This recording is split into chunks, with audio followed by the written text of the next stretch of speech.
சின்னத்திரை நடிகையான தீபா அவர்களுடைய அப்பாவை மர்ம நபர்கள் சில பேர் அறிவாளால வெட்டியிருக்கிறாங்க.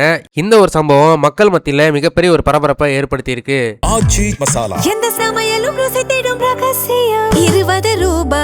தொலைக்காட்சி தொடர்கள்லயும் படங்கள்லயும் குணச்சித்திர வேடங்கள்ல நடிச்சிட்டு வர்றவங்க தான் நடிகை தீபா.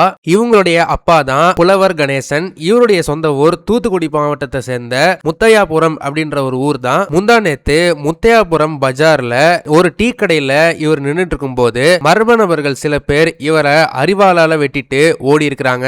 அவரை இவங்க வெட்டினதுமே கணேசன் ரத்த வெள்ளத்துல கடந்திருக்கிறாரு. அதே போல அவரை காப்பாத்த வந்த மற்றொரு நபரையுமே ரவுடி கும்பல் சரமாரியா தாக்கி இருக்கிறாங்க.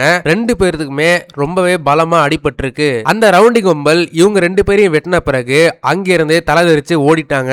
சம்பவ இடத்துல இருந்த பொதுமக்கள் எல்லாரும் சேர்ந்து அந்த ரெண்டு பேரையும் காப்பாத்தி கவர்மெண்ட் ஹாஸ்பிட்டல்ல அட்மிட் பண்ணிருக்காங்க.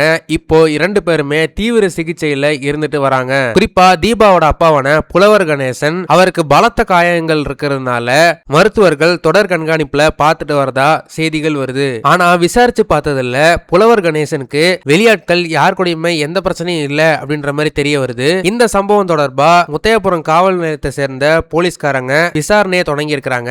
விசாரணையோட அடிப்படையில தூத்துக்குடி சக்தி நகரை சேர்ந்த பொன்ராஜ் மற்றும் இசக்கி ஆகிய ரெண்டு பேரையுமே போலீசார் கைது செஞ்சிருக்கிறாங்க. மேலும் இந்த தாக்குதலில் ஈடுபட்ட மிச்சம் 3 பேருமே இப்போதைக்கு தலைமறைவாகி இருக்கிறதா தெரிய வருது. அவர்களை தேடும் பணி இப்போதைக்கு தொடங்கி இருக்கு. கூடிய சீக்கிரம் அந்த தலைமறைவான 3 பேருமே போலீசார் கைது செஞ்சு உண்மையா அவங்க எதுக்கு வெட்டினாங்க அப்படின்ற காரணத்தை விசாரணை பண்ணுவாங்கன்னு நம்பப்படுது. தமிழகத்துல இது போல பல சட்ட ஒழுங்கு பிரச்சனை நடக்கிறது பத்தி உங்களுக்கு என்ன தோணுதுன்னு மறக்காம கமெண்ட் செக்ஷன்ல சொல்லுங்க. இந்த வீடியோ உங்களுக்கு பிடிச்சிருந்தா மறக்காம லைக் பண்ணுங்க, ஷேர் பண்ணுங்க. இதே மாதிரி தொடர்ந்து நிறைய இன்ட்ரெஸ்டிங்கான வீடியோஸ் பார்க்க வீ டாக்கிஸ் சேனலை சப்ஸ்கிரைப் பண்ணுங்க.